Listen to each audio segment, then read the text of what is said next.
Christmas, 'tis the season to be jolly and joyous. Fa la la. And with Christmas comes Christmas movies, each one really sticking with us and throwing us into a nice blanket of nostalgia. But there is one story that has been adapted time and time again because it is just that good. And that story is called A Christmas Carol. It's one of the most popular Christmas stories of all time for many reasons, but there's one thing that it excels at that barely anybody talks about. Its horror influence.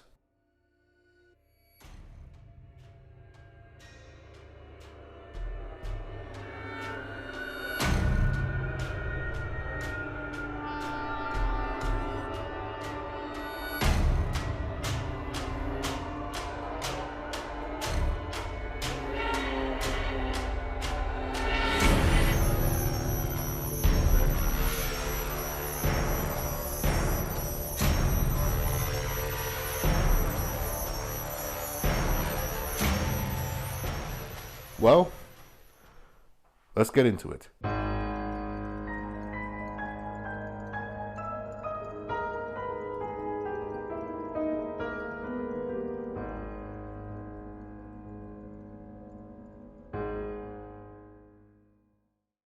You see, horror movies or stories often feature characters going through very real shit. In Talk to Me, she is dealing with the grief of her mother's suicide. In Smile 2, she is a child star turned drug addict who's being exploited by her mother and her team for the big bucks. In The Haunting of Hill House, all of the characters deal with not only the shared trauma they developed after a horrific event concerning a loved one, but also the consequences of the actions they took in order to deal with that grief and or trauma, which is worsened by the suicide of another loved one. My point being, again, that horror stories usually focus on the darker side of human experiences. And this is something A Christmas Carol does very well. Scrooge is quite possibly the biggest piece of shit on the planet at the start of the story. Brother tells everybody that crosses his path to fuck off. Who else but him to get haunted and do the scariest thing anybody can do? Face themselves. We see Scrooge deal with his traumatic past of being alone. Like, so alone. And his sister, the one person who made him feel not alone, ends up dying. And then, due to his love for making money, he ends up losing Belle, his fiancée, and is immediately shown what could have been when he is forced to watch the life she created with another man. That was for you Bruno Mars heads out there. Think of therapy. A lot of us don't do it because we don't want to relive these past traumas that we've experienced. And by reliving those experiences, we realize that maybe that trauma has caused us to treat others in very specific ways that may or may not have been nice. All of us don't really have the luxury to see how our current actions or our past actions can affect someone in the present and or in the future. Scrooge's actions causes Bob and his family to lose Tiny Tim, the loss of a child, the loss of a loved one that dies far too young. A horrible feeling Scrooge knows all too well about. And I know you're probably wondering, how the hell does any of this make this story a horror story, you idiot? You know what, man? Take it away. What? Really? Yeah, man, it's Christmas, dude. Come on, we gotta show some love here. Oh my God. Alright, anyway. Where was I? Oh, right. Horror. This is a horror story because it's about Scrooge realizing that he's a damaged person, and because of that damage, he's allowed himself to live a life that he once hated as a kid, a very lonely one. The only difference this time is that he has no one else to blame but himself. The best horror stories are where the horror itself, good or bad, uses those human experiences and emotions to manipulate the protagonist to get the protagonist where they want them. Look at Hereditary, for example. This family is very dysfunctional and is thrown into a situation where that dysfunctionality becomes their biggest downfall. It allows an outside force to break them all down to a point where they all hate each other. And then it strikes.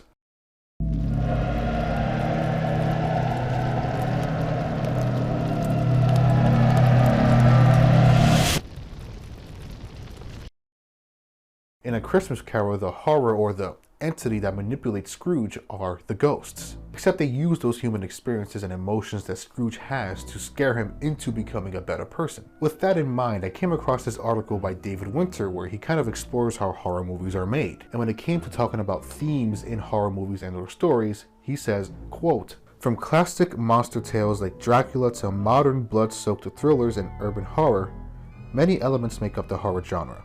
Some recurring themes in horror stories include the concept of the fear of the unknown, isolation and alienation, loss and grief, and basic human fears such as death and mortality." Now, if I'm not mistaken, all of those are in this story. His grief about the death of his sister at a young age and his grief about losing Belle both lead to his isolation and alienation. This causes him to become bitter, which leads to Marley visiting him, starting his fear of the unknown. And then it finally ends with his fear of death and his mortality when he is forced to see that nobody cares about his death. Speaking of death though,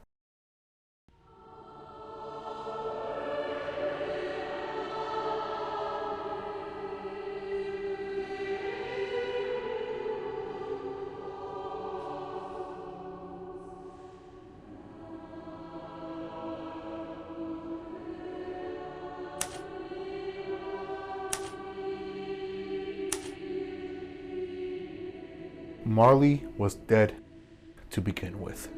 This is the first sentence that appears in the original story.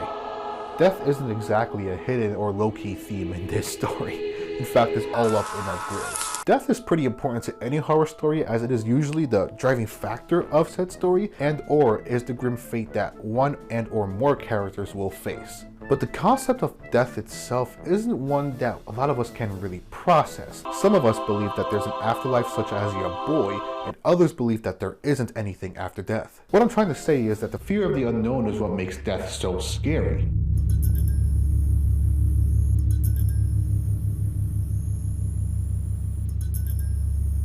And that is why it's such an important theme to any horror story. And it's also unknown why this guy is so freaking ugly, dude. You know, man, you're a meanie bobini. What? That's impossible. I donate to charities. Just fade away, dude. I can't look at you right now. That's ridiculous. Okay. Where the hell is that eagle coming from, dude? Anyway, yes, death is the final nail in the coffin for Scrooge and his journey. As we mentioned many a times before in this video, Scrooge's first experience with death, at least from what we know, is his sister Fan. And it's during a moment that should have been the joyous one, while she's giving birth to her son Fred. Which is honestly a skill issue on her end. I mean, imagine dying. Could not be me, dude. Yeah.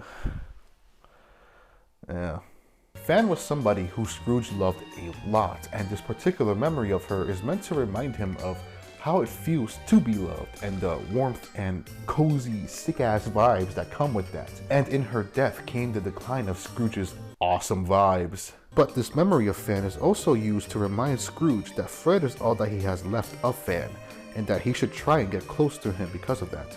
Tiny Tim is the third death that Scrooge experiences in this story, and it is a sad one because he is forced to see not Tiny Tim's death, but rather how it affects Bob Cratchit and his family. He sees the absolute heartbreak and pain they are going through and is forced to face the fact that he is the reason my boy Tiny Tim dies. Down with the rich!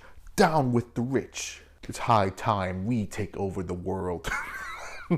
But seriously, imagine if you found out that your greediness is what causes the death of a child. Dude, if I found that out, oh my god, I would dig a grave and I would have people fill the dirt into that grave and I would just suffocate in there and die. Because the guilt would genuinely kill me. Then again though, I'd have so much fucking money. So, you know what? Never mind, maybe it is a win-win. Not only does he have to face Tiny Tim's death, but throughout the whole last ghost sequence, he has to hear all of the horrible things people are saying about a certain dead person, and even found out that some people robbed this dead guy, and nobody tried to stop them because of whose body it was. All of this leads up to the reveal that all of these people are talking about him. He finds out that when he dies, nobody will care. Seeing his name on the grave scares him so much that he gives in to what the ghosts have been selling and promises he will change, and then BAM! He's back in his bed and is set to go on and become a good guy. Overall point of this chapter is that death scares him straight. Like, beyond straight. Like the show. You remember the prison show? I think it's called Scared Beyond Straight. I think they took like these kids that are, I guess, delinquents, and then they go to prisons, and then the prisoners try to scare them into, you know, not going to prison. And then sometimes a kid will be like, you don't scare me. I'm gonna be like you when I grow up. Yeah, baby. I'll see you in there, buddy boy. Yeah, I didn't really like that show. It was kind of stupid, actually. Okay, segue into the next chapter, which is also kind of sort of about death.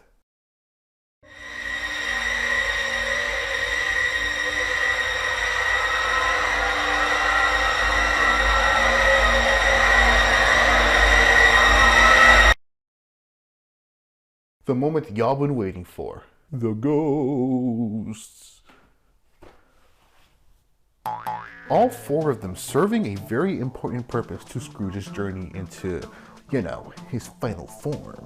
But what I feel like is swept under the rug a lot of the times about these ghosts is that they are scary as hell. Like, think about it for like 5 seconds. Right, they are scary.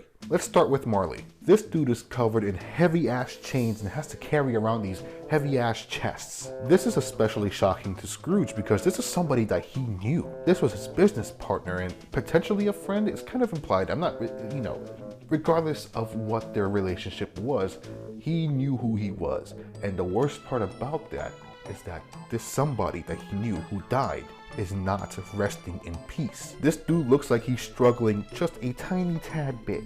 Marley's character design, or whatever you want to call it, isn't just for looks and or shits and giggles. This is very important to the story because this exact thing is going to happen to Scrooge if Scrooge does not change his ways. But it's mostly his entrance that I want to focus on. You see, Scrooge is all by himself at home. He's eating a good old meal, he has the nice fireplace going, he has the candles lit, and that is until the candles just go out. He feels a chill, and then, through the silence of everything, he hears the sounds of footsteps, followed by chains. Now, if you can't really imagine how creepy that is, don't worry, I got you, man. I filmed a version myself. Enjoy it. I don't know why I did that. Was that cool? Does that look cool? Oh my god. Okay, sorry. It just feels so stupid. Wait. Okay. Enjoy it.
See what I mean now, my child? Let's move on to the Ghost of Christmas Past because, wow, this one is very interesting. By that, I mean I genuinely think this ghost looks creepier than any of the other ones on this list. Here's how the ghost is described to look like in the original story.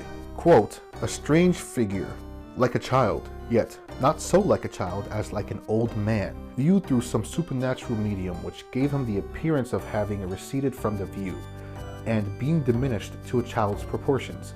Its hair was white, as if with age, and yet the face had not a wrinkle in it, and the tenderest bloom was on the skin.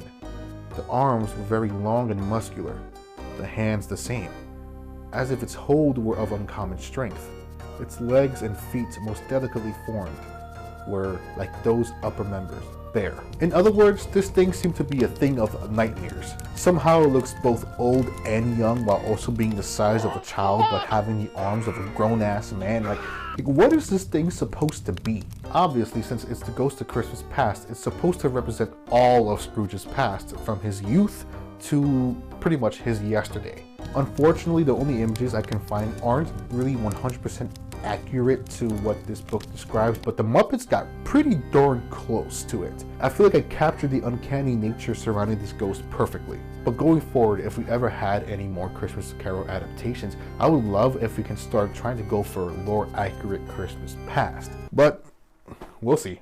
The next ghost up to the bat is my man Christmas Present, and let me tell you, He's not that scary actually. He's pretty chill. In fact, he's so chill that Scrooge genuinely fucks with him. But the fact that Christmas Present is pretty chill does help set up the impact that the next ghost has on Scrooge. In this video right here, I talk about how comedy can actually help elevate the impact that the horror has on its audience. It forces the audience into a false sense of safety. That way, when that safety is breached via a jump scare or a spooky sound, it makes us lose trust and forces us to stay on our toes. That way we're more spookified. But why did I bring that up? Well, by making the ghost of Christmas Present super jolly and comforting and friendly, it makes us feel safe. But then he starts to die. Scrooge is confused by this as it was a very short time.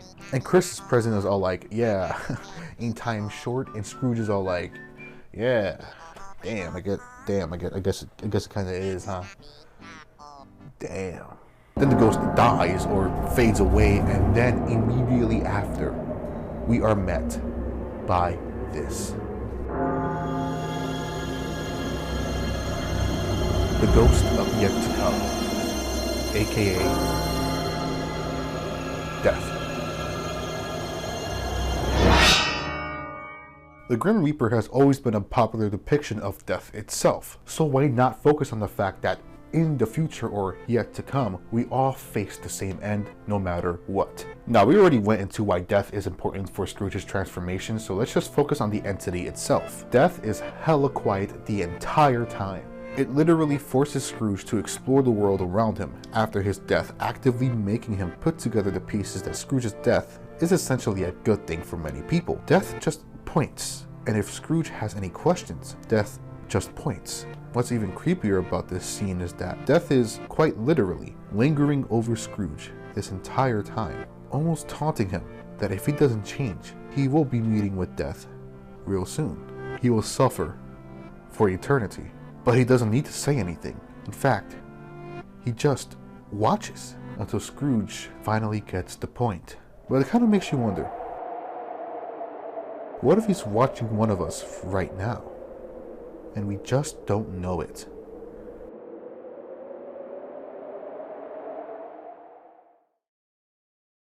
Anyway, A Christmas Carol is a beautiful story about redemption and how it is never too late to change. But it's also a story about facing oneself and the horrors that come with that. It is a reminder that healing isn't easy, but with some hard work and determination, we can heal.